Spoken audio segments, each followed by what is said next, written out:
Hello, hello. I am somebody and Isabel Bradburn Jackson of Dear Divine Goddess. Today we are doing a docu-series, a Lost Souls Initiative, where we're taking people's stories and sharing them with the world. Stories of those who have lost their lives, have lost their loved ones to mental health, stories from those who are currently suffering and those who have even made it on the other side with living their lives and thriving. And stories from all over the world with addictions, depression, anxiety, bipolar, you name it, we're talking about it. And today we have Sasha Twin talking to us and going to share her story. Welcome, Sasha. I got your name right and everything, right? I don't even think Isabel introduced us. Yes, yes. I am a twin, so I have that name on Facebook, and I'd like to just leave it that way.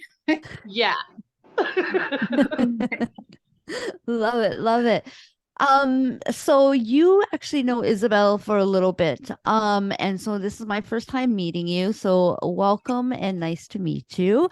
Um, I guess we'll just kind of jump in and just ask you like what is your story with respect to mental health?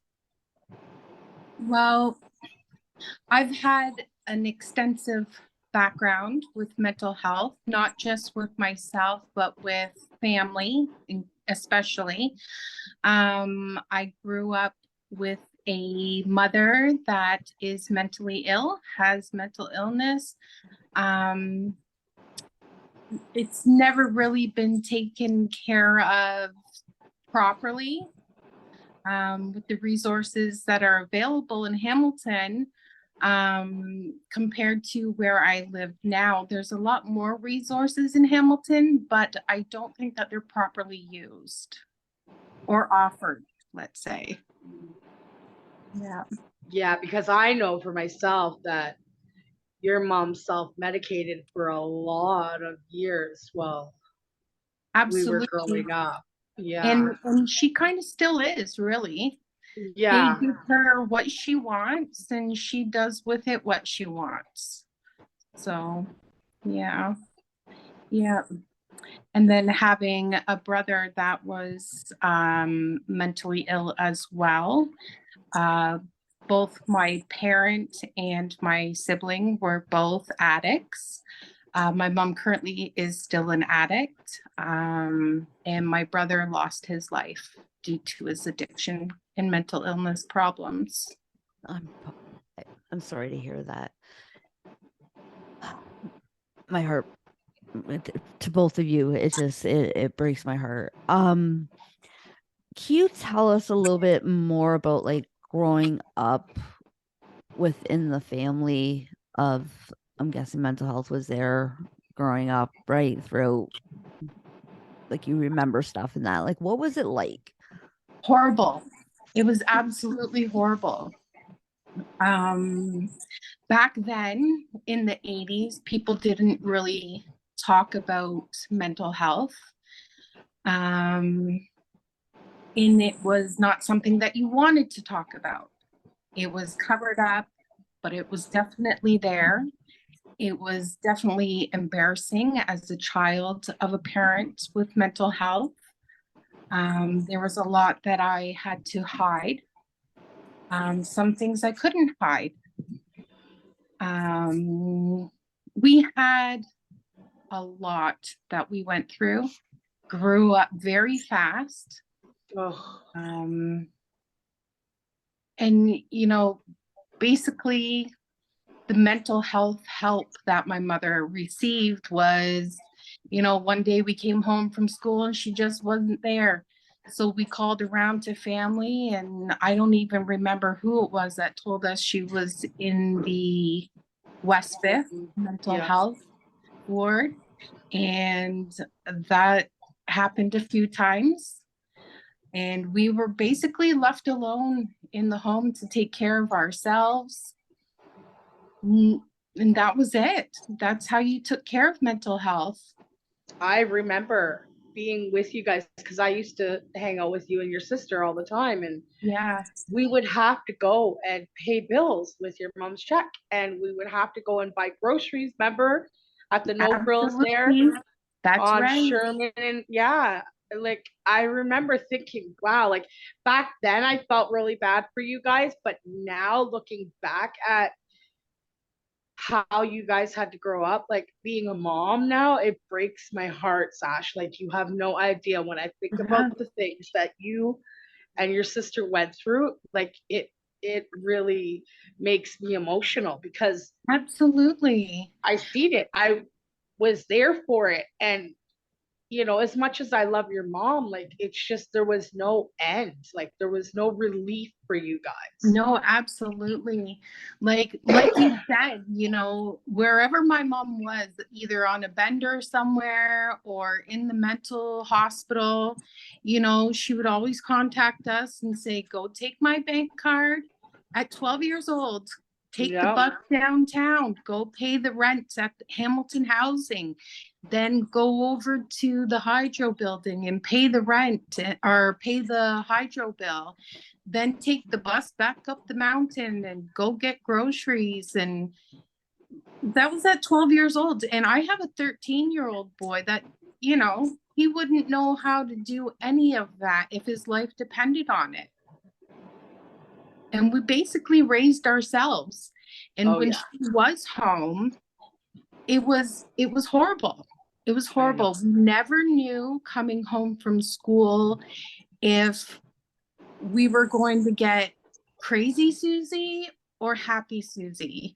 Yeah. And when she was in a, manic episode where she was happy and excited and doing all that kind of stuff, it was great because the adventures we would have were amazing. But when it was, when it was downtime, she pulled a shotgun out on my sister at 11 years old. She would definitely physically abuse us.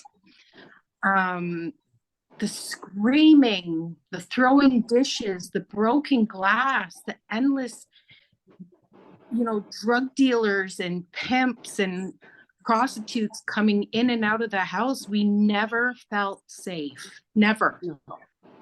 No. There's no way you could have. I remember coming to your house to like call on you guys before we walked to school and having to help you guys clean up all the glass. And I'd be like, what the hell happened? Because, my parents were very kind of like conservative, even though we had our own problems, they were very like mom and dad at home, tried to make it look like the Beaver family, but I wasn't used to it. So I was like, oh my God, what happened? Like, and you're like, my mom just went crazy and then left. And like, we had to clean up all the glass before we could go to school because if Jesse came home and cut himself, then you guys would have got your ass whooped. That's right. That's right. Like it was always like everything for Jess. Always. Like you guys took care of him.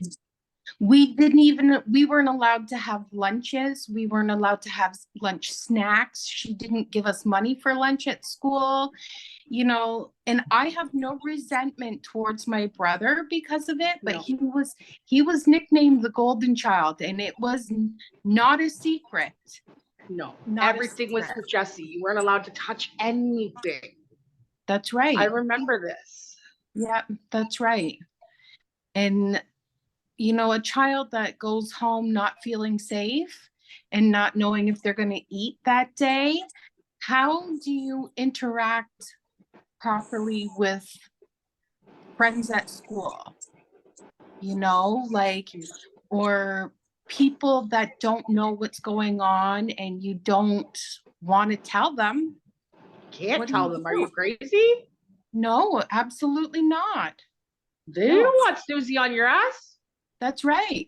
That's right. Couldn't tell.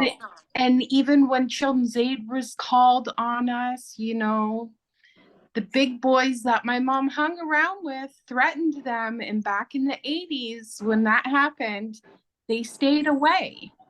It's not like now, How did all of this growing up like this affect your mental health?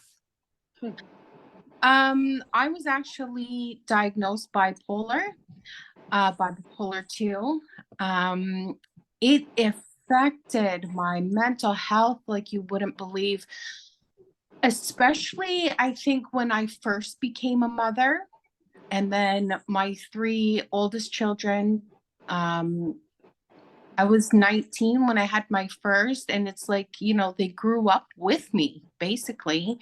And I was the exact same as my mother was to my 3 children, not wanting to, but not knowing how to show different. affection properly. And, I would think I'm trying my best, but then this monster would grow and just scream at them. And I often thought, like, what are you doing?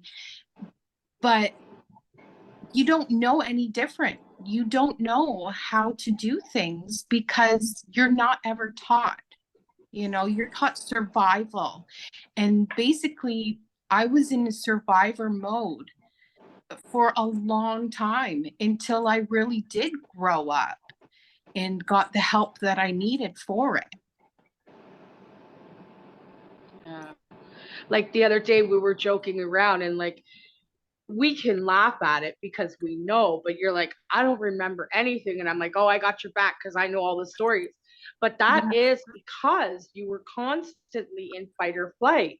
Yes. So your memory is affected by all of that because of the trauma that you have had like to endure your entire life. And we made a joke of it because we're like sisters, so we can joke about that stuff, but it's serious. Like, it's definitely serious.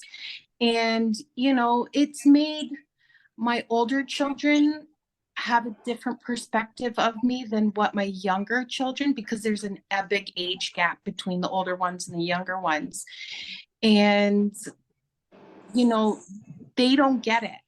They don't understand it because they haven't had to go through what I did. Basically, as a child, I tried my best at that time with them. So, they kind of get it, but they don't fully understand. I was just trying to do what I had to do to feed them and to keep them, having everything that I didn't have. Yeah, and safe. Yep. Absolutely. Absolutely. They would never know what it's like to be a drug runner at 12 years old because your mom's hurting for it, like I would never put them through that. I distinctly remember, and I'm sure you'll probably remember it when I bring it up, but I distinctly remember you and your sister having to walk down the mountain to the north end to go and pick up dope for your mom. And I was just like, what the hell? Like, I couldn't believe it because like that was so like weird to me. Like, I've never had to go through that. Mind you, I went through other things, but like that was just like weird. Like, I couldn't believe it. I was like, wow, like who does that? And at the times too, like, waking us up Late. at It was dark. night. Like, who does that to 2 12-year-old girls? Like, it's not something that's normal. It's really not. No. And the predators that are around, right? Because I remember mom being hidden in her room, like doing heroin for days at a time. And there would be men there. And like, that's leaving you guys open to that, like being vulnerable, and there were times that I questioned if she did that on purpose. I remember that. I remember you saying that. And we've had that discussion a few times. Yeah, like if she got paid for that, remember? Exactly. Or like given drugs for that, like something, pimping off your daughter benefit. Yeah, exactly. Yeah. I remember. How did you cope with all of this?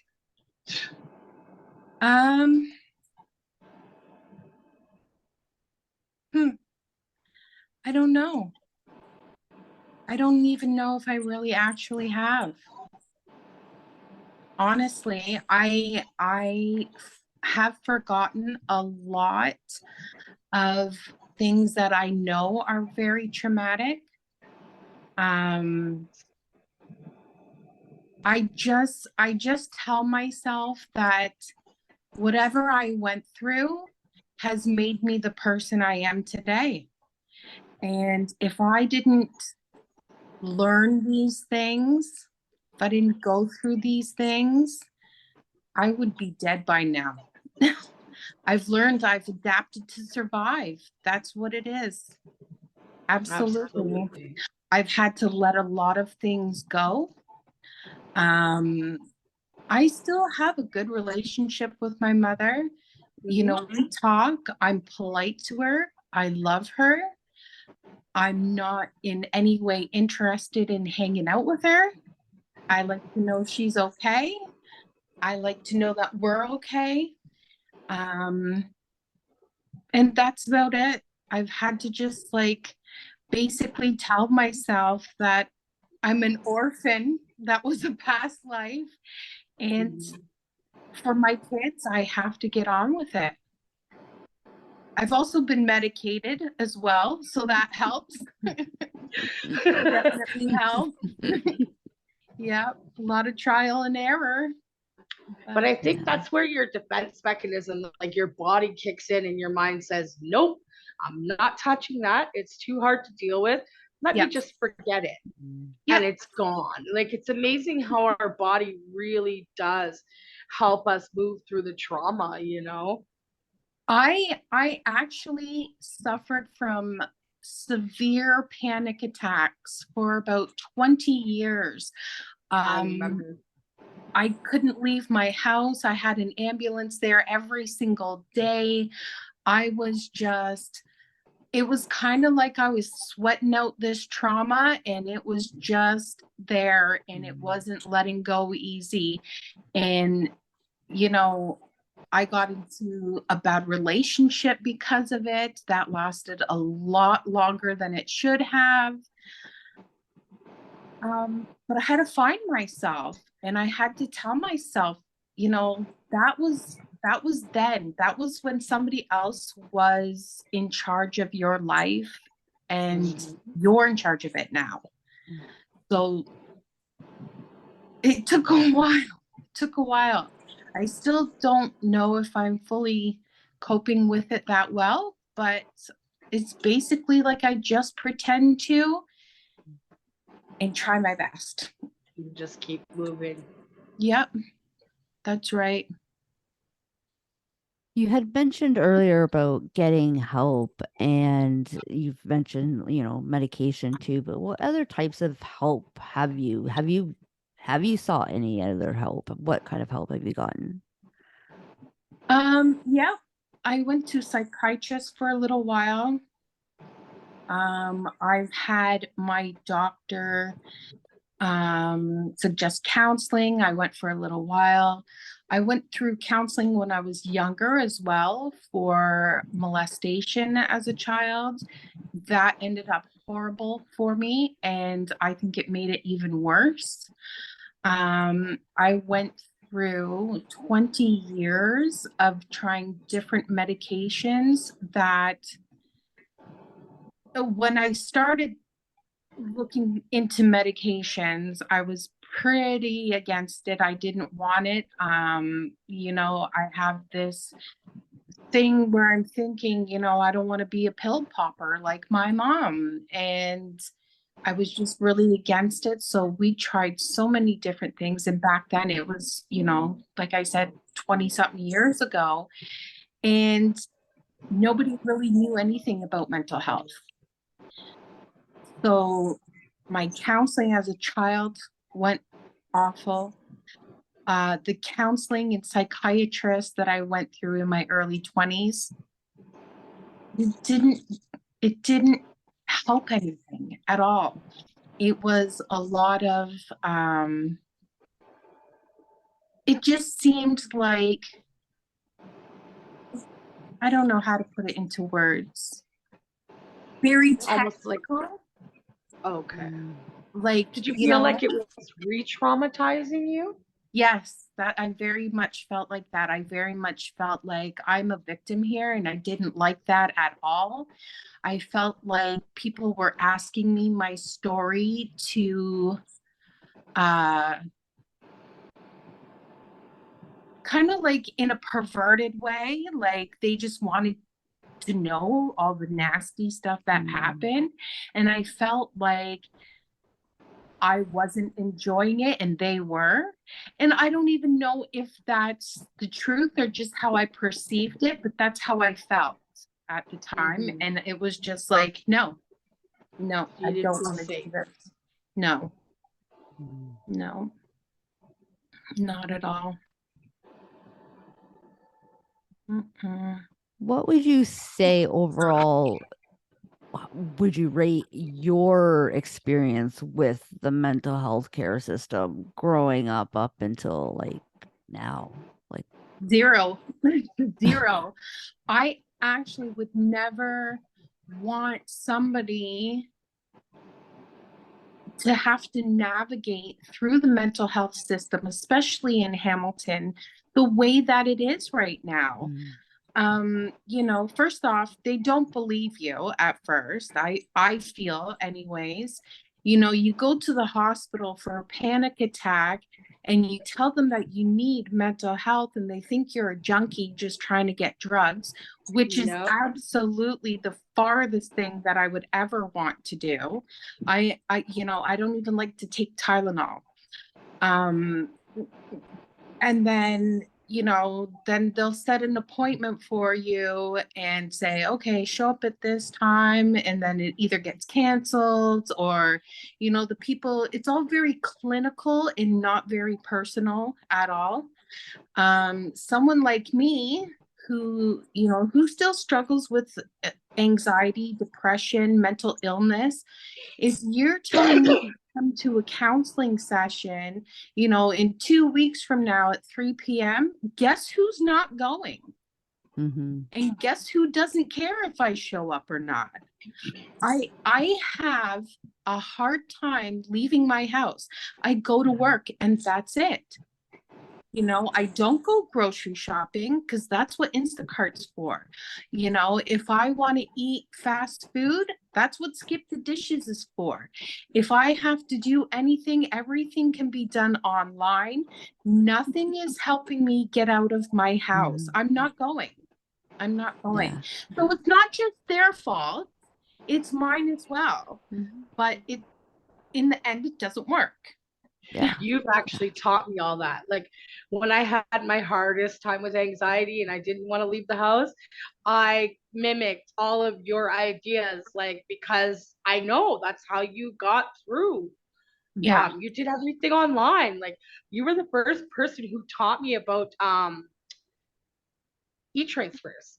I was like, who, what the, yeah, like everything. So I know, like, from you that these resources are out there for people who are really suffering with anxiety. Because there was a time that I would have a full-fledged panic attack in the grocery store and have to leave my buggy and go home. Yeah. Yeah. Exactly. Yeah. I don't talk to people on the phone. I'll only text. Ask Isabel, like for a week before this, I'm like, oh my God, oh my God, oh my God. I have to talk on the phone. Like, it's a big deal. It's really a big deal. Yeah, when you're suffering with anxiety and depression, and I'm like that too. Like, I'll be like, oh, it's a great idea. I'm going to go to the baby shower next Sunday. Yeah. Next Sunday comes and I'm riddled with anxiety and I cannot go. And people don't understand. They always call me Flopisha, right? Because I'm always flopping. Trust me, I can't, like, I can't tell somebody until I'm there if I'm coming because it all depends on the day I'm having, how bad my anxiety is. It you know, like all the ducks have to be in the row for me to actually go somewhere. Everybody knows that if I say I'm coming, they know I'm not coming. Like definitely on the first try. So if they ask me a second or third time, I might, probably not, but I'm gonna not even try really, but we'll see. Yeah. Yeah. Yeah, it's a So lot. if somebody said to me, you know, we have an appointment for you for a mental health consultation, probably not going. If it's not that day or tomorrow, I'm not going. That's right. I know. Yeah. I Yeah. can't No, plan I anything too understand too. far And I out. used to be the same way. Like I'd have it where the doctor, when I would call in for an appointment, the doctor, like the receptionist would tell me, like, you have to show up for this one. And I like, but you understand, like, I'm not showing up because of my anxiety, which is why I'm calling you. And you booking it a week or 2 weeks or a month in advance isn't helping me. Like That's right. now is when I can go. So like let's get me in. But it was never that case. And then That's if you go right. to a walk-in or something, then you get, you get your reamed out for doing that and you get like charged for that. That's So right. it's very difficult. And I was too one that always was, all right, I got like takeout for my kids and for myself every day because I couldn't leave the house. I wasn't going Yeah. grocery shopping.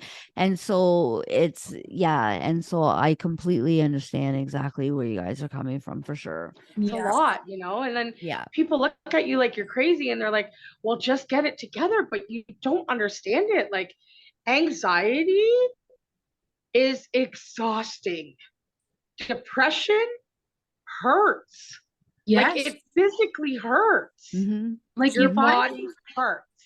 if I can get out of bed and make dinner, that's a good day, which I did do today. Yay. I did it. Yeah. Yeah. But it's a lot of, you know, come snuggle with mom in bed and let's order out. Mm-hmm. Yeah. Yeah. Yeah. Yeah, I I know. remember when it, and I was only what, maybe 3 years ago when I was really struggling, and I struggled for like majority of my life. And it's just only been recently that I've been feeling good and I haven't had any like episodes of being depressed and that my anxiety's managed. But sometimes I forget until I hear you guys talk about how bad it really was for me. And it was so bad for so many years for me. Like I drank, I ended Oh, up doing drugs. It was bad. And now it's like sometimes I forget how bad it was I and was that. But when I hear terrified you for you when you guys, were younger. When you yeah, stayed with me for that bit there, I was yeah, terrified for you yeah, because you were spiraling and I saw it. yeah. And there's nothing you can do when somebody's going through it on their own because it doesn't matter if you know what they're going through and you know what they're feeling. They feel so alone in those moments that it doesn't matter how much you do for them or how much you wrap your arms around them and say, like, I get it. I feel it. I Hmm. understand it. Yeah. They still feel so alone. Yeah. Yeah, Absolutely. yeah. And that's even with like people being supportive. Can you imagine those who don't have the support Yeah. of family or friends or spouses? You know what I mean? Hmm. Well, even then, when you have support from, you know, a spouse or kids or friends, whoever, at some point they get tired of it too. You know, True. they're burning out from your anxiety and trying to help Mm-hmm. you and, you know, and then you feel even worse. Yeah, because you're like, oh, I'm a burden on these people who love me and they're just trying to help me, and I'm like draining the life out of them. I Yeah. know it's a lot. And Yeah. that I feel is why a lot of us isolate when our anxiety is really high or Hmm. our depression is really low. You Yeah. know, we isolate because we don't want to be a burden to others. And that's a very dangerous place to be. That's, I think, a Absolutely. lot of reason why people do take their own life too. I know for myself, like I used to do a lot of self-harm, but there was times where I literally would take a lot of pills, whatever, on purpose to end it because I was just so broken, and I felt like such a burden to my family because they were always worried about me. They always had to take time, like my dad had to take time off work to, I was in and out of the hospital, and like my sister was being, my little sister was being ignored, my older brother, like it was just, I felt it, and I don't realize that people, majority of people don't realize that. They think Yeah. it's, I you being just believe selfish that and that, but it's not. It's really the opposite. I Or at believe least that's that's what it why my feels brother like in took the his life, time. because he kept saying the last couple of weeks of his life, even when he had the overdose and we saved him. The next day, he said to me and my mom, "Why didn't you just let me die? I'm a burden to you both." And he felt like that at his core.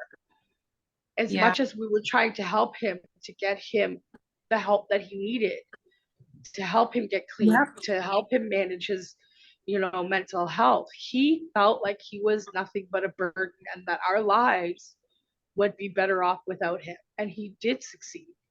He took And his life. my brother felt the same way. I was always bailing him out of jail. He was living in my house. I was feeding him and cooking for him, and he always felt like a burden. And I would tell him, babe, you're never a burden to me.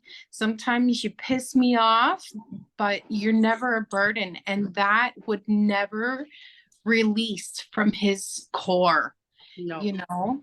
Mhm. And I can understand that. I had a psychotic episode and it was serious. I should have been hospitalized, but I felt like I would have been a burden to my family. So I didn't say anything. I talked to my husband about it. He suggested the hospital, and I thought, no, no. And Mhm. I just had it in the back of my mind. You need help. Start taking your meds again. Start doing something for yourself and take care of yourself, or you're going to wind up just like your mother. Yeah. Yeah. You And that's talk scary, about, right? I It's love for scary you. when we see a lot of our mothers in us Mhm. because we know how they suffered. Yeah. Because I know, I love your mom. Yeah. As messed up as she is, I will always love that woman. But Yeah. I believe if Sue would have got the proper help, she would have never been that person, Sasha. No, I know. I know, because she wasn't like that 100%. So there was good in her somewhere. There, Yeah, Mhm. it just couldn't stay. I know. Yeah. You know. What were you gonna say, Jen? I don't remember. Sorry. No, it's okay. Normally I write it down, but I didn't. It's one of those Yeah, things. it's crazy to me though to think like how different things could have been, because I know Sue wanted to be a better mother than what she was. Because when she was on, man, she was on. And Yeah. regardless of the mental health and the addiction, I said it to you today. She always made sure the bills were paid. You guys had a roof over your head. Yeah. She may not have been there, Yeah, that's right. but she made sure you guys had a roof, and the lights were on, the heat was on, like you Most of the guys. And time, not always. not always, but for most parts, like I remember thinking to myself, like, wow, for somebody who has that serious of a drug addiction, Yeah. like she's got it together. And I lived beside the school, so I would have, friends at school that say, "Let's go to your house for lunch." And all I could think was, "Please don't come out of your room, Susie. Please don't come Oh, I out and know. embarrass me." And most I of the time know. she'd just be sleeping anyway, sleeping off or Yeah. partying. But the times that I would hear that door open, I would be like devastated and like extremely embarrassed, like what is going to happen, Yeah. and you got these kids that are over from good homes, both parents, you know, they've got food and they're bringing food from their house to mine. I know. And I'm like, thank God. But you know what's so weird though? Like, as bad as you felt like your home was, oh, I'm gonna cry saying this. Your home was a vacation from mine. I used to love going to your house, as bad as it was for you. But my home was so horrible for me that I love being at your house. You And know, for and it's some so reason, weird because we come yeah, from two totally different lives. Like I did have both my parents and we did have a good life. You know what I yeah. mean? But And my I house loved was going to the your spot house. to be. Like, I don't know why everybody wanted to be there. Like, probably because there was no parental supervision. And, you know, my mom thought a lot of things were funny and, you know, we could get away with a lot. Or my parents just weren't there. My mom wasn't there. Yeah. But wow, eh? The But things your you mom was don't always the know. one who just like after school was like, fuck it, let's just fill up the pool and barbecue burgers. Right? Like so random. And it was like always cool because Susie was the fun mom, That's you know? right. And I'm But like, there's times where she wasn't, but I understood that too. yeah, it's I don't because she know. hadn't taken her meds that day and was acting crazy, but everybody thought it was so fun. And I'm Yeah. like, she might stab somebody in about an hour. Be I careful. remember you saying that to me, like, be careful, don't get too close. Yeah. Somebody. Yeah. Yeah. And I used to think you were joking because, like, she was always so good to me. Like, she She treated me like, was. you know, I was a princess. Like, she was Yeah. always so good to me. But I Yeah. saw all of it, dude. We were pretty good, all of us, I think, at acting. Yeah. At acting. We were acting. Yeah. We were acting. Nobody would have known my home was the way it was. I Nobody. didn't. I I didn't know. until you told me. Yeah. I know. Because you Wow. don't, you know, whatever happens here stays here, right? That's how we're raised. That's right. We don't talk to police. We don't talk to CAS. That's right. You know? That's absolutely right. I remember being at school when the CAS came and I just thought snitches get stitches. Yeah. Who is gonna tell on my mom? Not me. That is for sure not happening. Not me, because I'll be dead tomorrow if I do. Like, That's right. yeah. Yeah. Let's let's talk about your brother a little bit. Tell us a little bit about him. So my brother was my first love.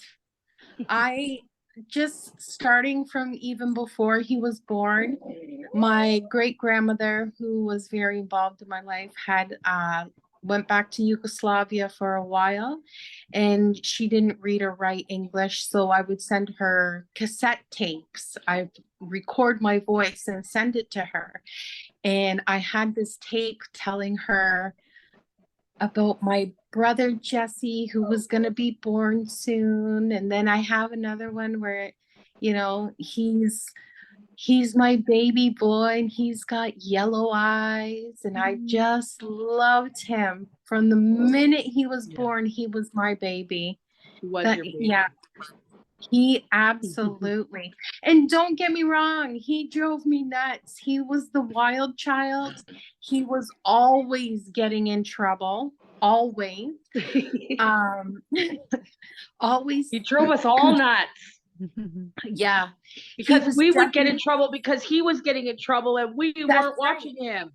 That's right. There was actually a time that I remember we came home from school and my brother was there. He wasn't always there because my mom and his dad were going through a divorce and they were fighting over him, and it was a huge, horrible custody thing. But he was at the house, and my mom said, go make him some eggs and toast for lunch. And so I started to go and do that. And my sister was cooking the last of the 2 eggs. Now, this was going to be a problem because everything was I for remember Jeff. this like it was yesterday. And I saw my sister doing it. I didn't realize she was cooking for him. So I thought she was just taking the last of the 2 eggs. And I flipped out on her, started screaming, that's for Jesse, because we're going to get in trouble if she's eating it and he's not. So we started fighting, and we were fighting over the frying pan, and it had grease in it. And she tried to pick it up and throw this frying pan of grease at me. And the grease ended up going back onto her and gave her 3rd-degree burns. She had to go to the hospital. My mom didn't even want to take her. The only concern in the house was, did Jesse get to eat? Right? Like, I remember that, and it was horrible. he was the favorite, and there was no secret about it. So like I said before, we were restricted from a lot of food in the house because he was the baby and he was going to get it. He grew up getting spoiled by both parents overly because of the custody battle. They both wanted him. They both wanted him to say that they were the better parent and blah, blah, blah. So he got away with a lot. He got exposed to a lot more than he should have at his age. He was the wild child. He very early on got into drugs and crime. And then he grew very big. He grew into a big boy. He was Giant. 6'9" and about 450 pounds, and learned very quickly that that was very powerful for him. And he got addicted very quickly. My mother ended up doing a lot of drugs with him, gave him everything he wanted. He basically became her bully and bullied her into everything. And while I decided to take one path, he decided to take another. And in my eyes, I saw him exactly like my mother did, like the best person that was ever in life. I know he did a lot of bad, shady shit, but he treated me like I was the best mother in the world. And he called me mom. He called me mom all the time. He was in and out of jail often. And every time he called for bail, I would go and do it. Knowing what he was into, knowing what he did, I didn't care. And he got into fentanyl. He was smoking crack. He was smoking meth.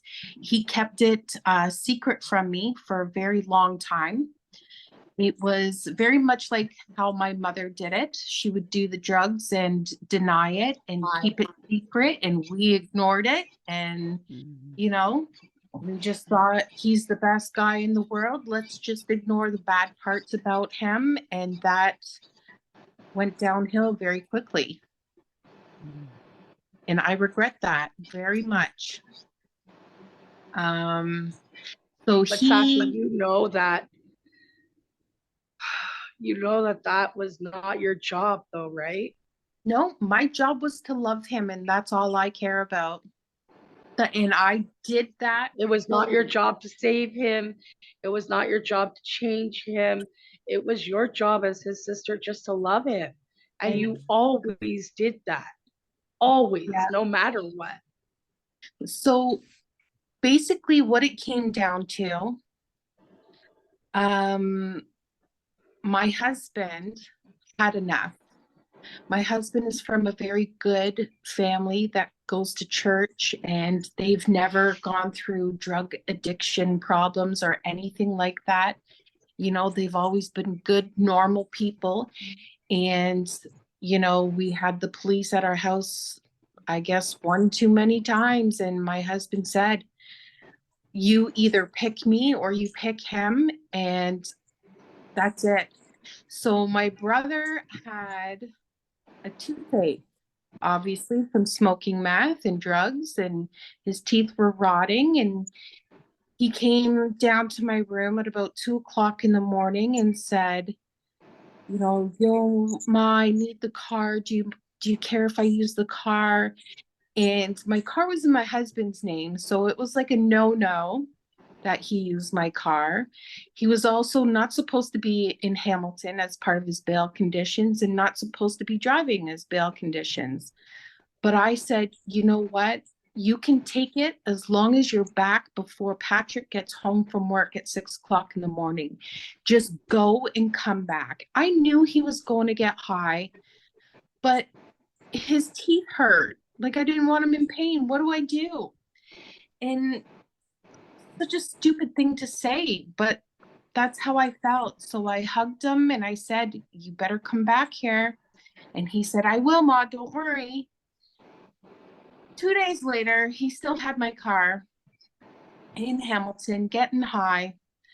And I kept messaging him and saying, like, you put me in a really bad position here. Like, my husband is fed up and, he wants you out of the house. Like, get back here with my car.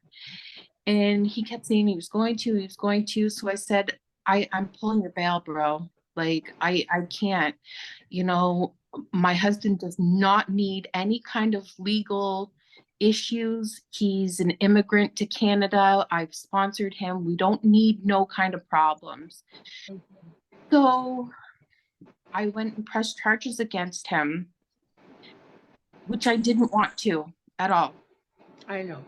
I did it because my husband basically said, we need the police to know he has the car. So if there's anything that, if he hits somebody or kills somebody, it's not on you. It's right. So I did it, and he got arrested for something else. And when he was in jail, he got arrested for a home invasion.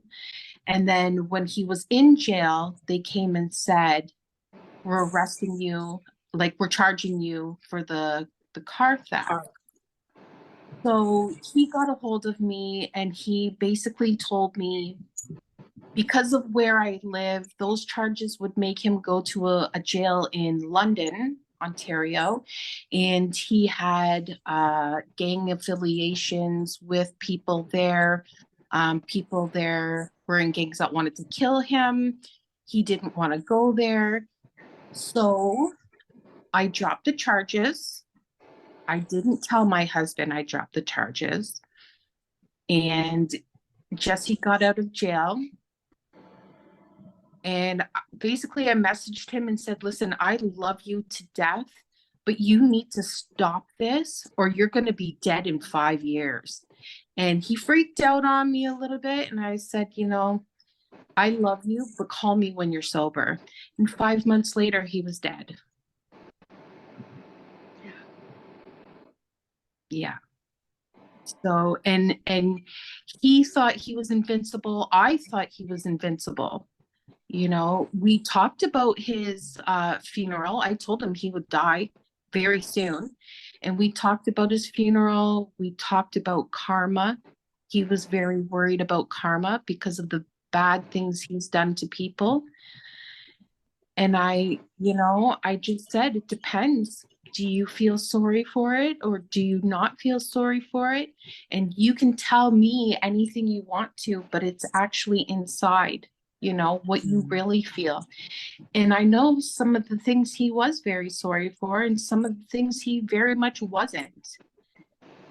But I loved him and he died from fentanyl. He did smoke fentanyl, I guess. I don't actually know how you take fentanyl. I know there's patches, I know there's different things, but he died from having it in a baggie. He was at his friend's house, so he didn't want to have his, well, you know, friends when you're a drug addict are not always friends.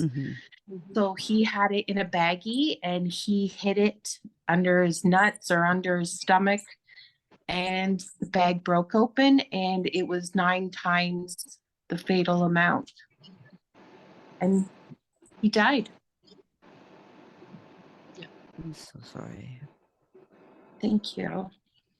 But it definitely was not surprising. Maybe the timing was surprising, but I knew for a long time he was going to die before he was 40. And he did. So,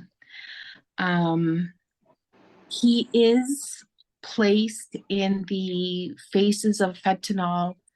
The DEA in the US, in Washington, has kind of like a museum type thing for people that have died from fentanyl. And I've had his face and his plaque put up there so that even though it's in the US, people will see it's another person, another young person that has died from this.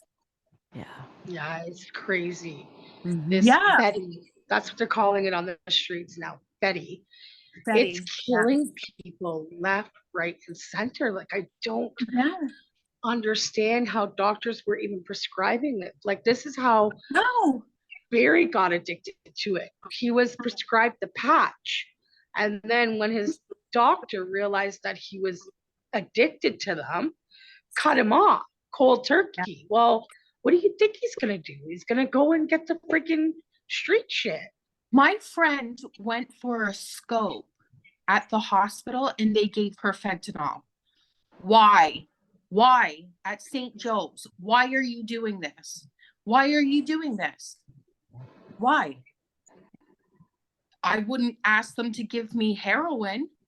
What's the difference? And now not only people that are doing fentanyl, but there's fentanyl hotshots. People just putting it in other people's drinks, who I know somebody that my brother was affiliated with died that way. You know, people in jail, not even supposed to have it. They're dying from it. Like, what is going on? I swear, like, this is my own personal belief. I believe it's the government's conspiracy for population control. Put it out there, get them addicted to it, let them kill themselves. Yeah, solve the problem. They quit with the oxys, right? They made it into gummies or whatever it is. So of course there's something else next. After fentanyl, there will be something else too. They're using Suboxone. Yes. To get people off of drugs. Do you know how many people are dying from Suboxone? Yep. How about even just the Suboxone is supposed to be a divergent program. That's right. That's right. Like the methadone. Do you know what my mother does with her methadone? She sells it. She can drink it and puke it back up and people will buy it. What? That's insanity. It's crazy. It's crazy. I don't get it. And that's Hamilton. That's Hamilton. Oh. It's crazy. On that note, what would you like to see happen with our system, with the mental health system? In a perfect world, what do you think needs to happen?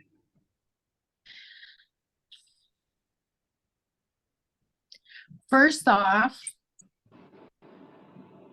I would say if somebody goes to their doctor or health person or anybody in that kind of area and they ask for help, get it immediately. Get it immediately. If I can get a taxi immediately, why can't I get access to healthcare that will save my life immediately? They need extra funding for it. They need to take it serious, and they really don't. My first very experience with a panic attack at the hospital, I went to Henderson Hospital, told them I was having a panic attack. They laughed at me. The nurses were talking shit about me, talking about, oh, look at her. Gave me Ativan and let me leave. And I walked all the way home. Is that taking it serious? No. Am I having a medical crisis where I'm dying? No, but I feel like I am. Like you are. Absolutely. I feel like I am, and I need help. Whether it just because it's not, I'm not having a stroke, even though I think I am, or a heart attack, there's something wrong here. And for them to say, okay, just go home, and I'm going home to take care of children. Is that safe? No, it's not. And, like, just because I have a panic attack doesn't mean I'm going to harm my children. No, sure. But I'm not in the right mental state at that time. Whether I just need to calm down, whatever it is, I need help. And somebody that understands that help would be more of, I don't know what the word, more advantageous, like, I don't know what the word is I'm trying to say, but it would be better for me to talk to somebody instead of being laughed at by nurses and sent home.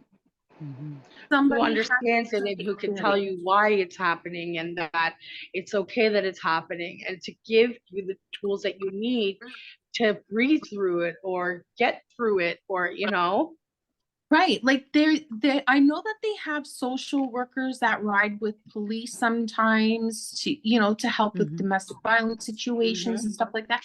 Why don't they have that for people who are having mental health issues at the hospital, in the emergency room? People that have mental health issues need it now and need it to be taken serious. Yeah, absolutely. Oh, absolutely. It wasn't too long ago that I was in the emergency room with a friend of mine who, she had called me and she had been drinking all day and she just sat and took a bunch of pills, and I took her to the emergency room and we sat there for hours before anybody even called her, like for her to even just get her, like her name to them. And I asked them, like, and they're sitting there on their phones, like they're not busy, and they're like acting like, well, because she can't get into a doctor right away, we're not even going to ask her what her name is or ask her why she's even here. I'm like, you're not even asking her why she's here. Like, what if she like seriously took like way more pills than what she did? I had enough, I didn't know what exactly she had taken. I knew it was enough that she was drunk as crazy and she's taken pills. She needs to be seen by somebody. I know that. And I don't even have a fucking degree. And so why is it that you don't, and you're sitting there on your phone? Like, are you kidding me? I was just so pissed. I was like, this was, or like I've called Coast on my mother because she was having a psychotic episode, and it was serious, and it was dark. I think it was the worst that I've ever seen. And I called Coast and I told them she's threatening to kill people. She's threatening to commit suicide. And they take a couple days, then they go there, and she says, no, I didn't do that. No, I didn't say that. And they say, oh, all right. They didn't call me back to say anything. I just heard she's still there and still acting crazy. And they were just like, oh yeah, we went there, but she said she wasn't going to hurt anybody. So what can we do? Hello? You see, she's writing on her walls. You see what she's talking. She was talking about aliens and man, she pulled a full Kanye West. Like, she was cuckoo, and they thought it was okay just to leave her there. Yeah, they're not I don't being know if it's because they're just not trained or they just don't care. They don't want to do the paperwork. I don't know what it is, but people like we got to figure something out with our system for sure. I Yeah. think they're taking this whole like we can't force people to get help Yeah. to an extreme. No, You absolutely. can't force them, but you can get them there and you can put a hold on them, Yeah, but you need a judge get them for seen by a 15. psychiatrist, Yeah, you would Mhm. think. Yeah. You would think. put them on a So 72-hour hold. I had to basically fight and fight and fight and threaten to sue them if they didn't take her. And so they took her to the psych ward. They kept her for 2 weeks, and then they did an additional 2 weeks because they saw that she still needed it. And then I went to go and visit her one day, and they said, "Oh, she's gone." And I was like, "What?" Yeah, yeah. My mom is somebody who knows the system, Mhm. and Oh, she yeah. knows what to say. And when she's heard Master the drugs that manipulator. she's not getting, she's a master manipulator, and she knows what to Mhm. say. Mhm. There's, we shouldn't have to make arrangements to go in front of a judge and plead to a judge that, my mother needs help. Yeah. Yeah. If I'm telling somebody, a health professional, she needs help, if I can see that, they should be able to see that. And that's where, the timing comes in and the seriousness that they take. Are they burnt out? Probably. Do they care? No. No. And what They will happened never after that? care until it happens to somebody directly Yeah, connected to them that affects their life. absolutely. And mental illness and drug addiction are hand in hand. I And said that the other day when I had the meeting. I'm like, you guys are doing this all wrong. You're dealing with them absolutely. separately. You're splitting it up. You cannot deal with the drug addiction and not deal with the mental health, and you cannot deal with the mental health and not deal with the drug addiction. You have to deal with it holistically. Mhm. Yeah, absolutely. In some kind of therapy from in the beginning, if you see that these children are suffering from these different things, and children's aid is called and this and that, take your job seriously. Cut it from the beginning. If my brother had had help as a child, he was into crime, he was lighting fires, which that is the number one or one of the top things that show sexual abuse. If you see all of this, what are you doing? How come nobody's following up? How come nobody is making sure it's taken care of? 90% of drug addicts, 90% of drug addicts are just trying to numb out from childhood trauma. Absolutely. And you know who these kids are when you're in school. It's the kid that doesn't have the clean clothes. It's the kid that's not eating. It's the kid, you know who these kids are when you're in school. Mhm. Yeah. You know what I mean? I was that kid. You know who they are. You see them when you pick up your kids from school. You know. How come the schools aren't doing more? How come, I hate children's aid. I think they're a bunch of crap. They don't do what they're supposed to do either. They should be held accountable. Doctors should be held accountable. It needs to stop. It really does. There's no accountability. No, none. Because people are too afraid. They think, okay, these doctors and these schools and CAS, they're too powerful. They have too much money. Like, I'm That's never right. going to win going up against them. So they just suck it up and move on with their lives. But it's not okay. People are dying because Absolutely. of them.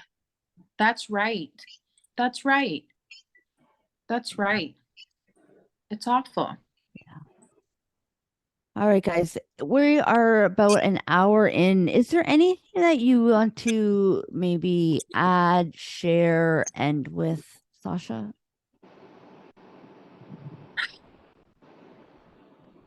I don't know. I think don't ever feel bad for loving somebody who's an addict.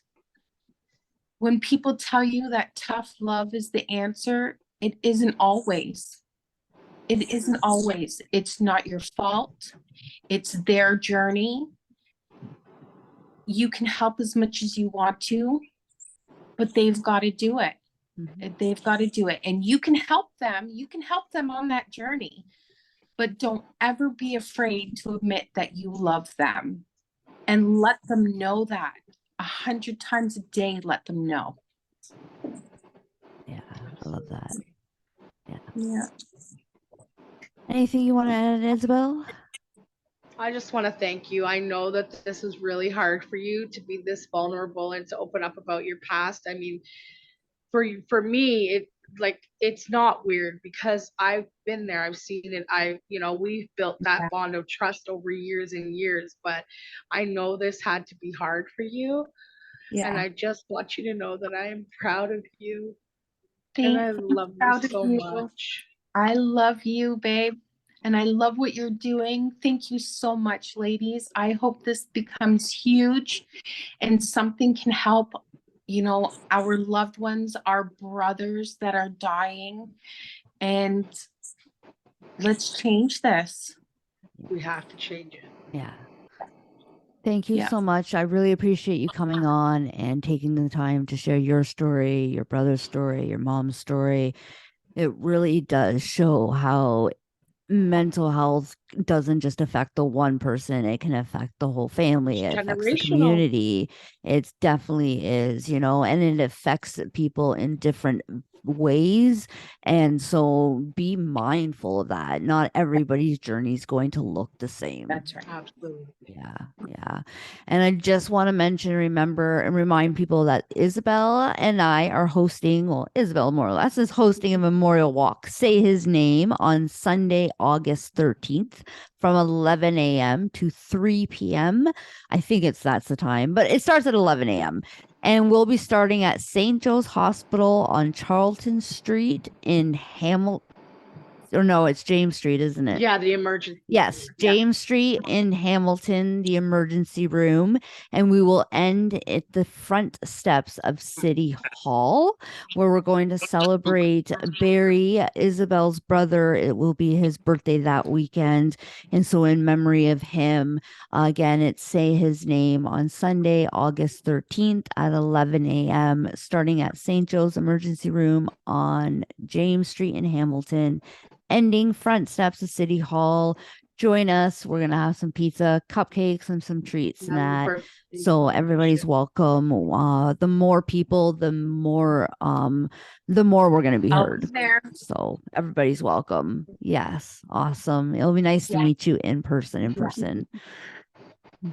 All right, everybody. Thank you so much. It was a pleasure. Until next time. Thank you. Bye. Bye-bye.